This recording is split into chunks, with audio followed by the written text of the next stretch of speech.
हम्म। अच्छा, मेरा एक क्वेश्चन ये है कि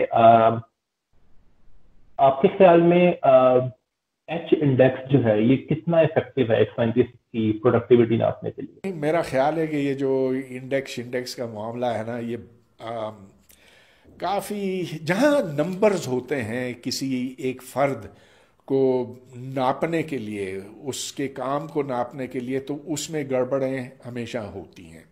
अब मैं आपको ये बता सकता हूँ कि जिस ज़माने में मैं एमआईटी में था और उस वक्त नए एप्लीकेंट्स वहाँ आते थे, उनका रिव्यू होता था, तो मैं अपने प्रोफेसरों से पूछता था कि आप किस बिना पर किसी को लेते हैं या उसको छोड़ते हैं।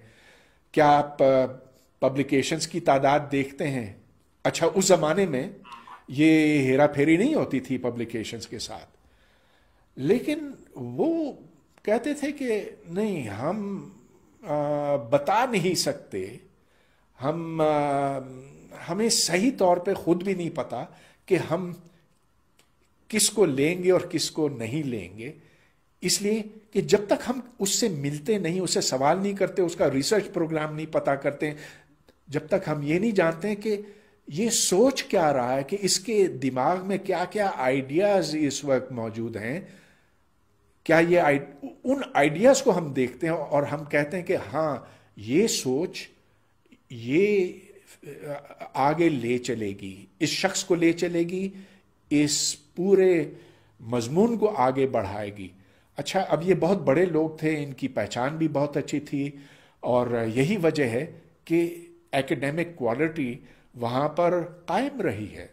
तो हालांकि वहाँ मुझे पता है कि लोगों के बीच में काफ़ी इख्तलाफात थे, कुछ हसद का मामला भी होता है, क्योंकि हम सब इंसान हैं और कोई किसी को नहीं पसंद करता।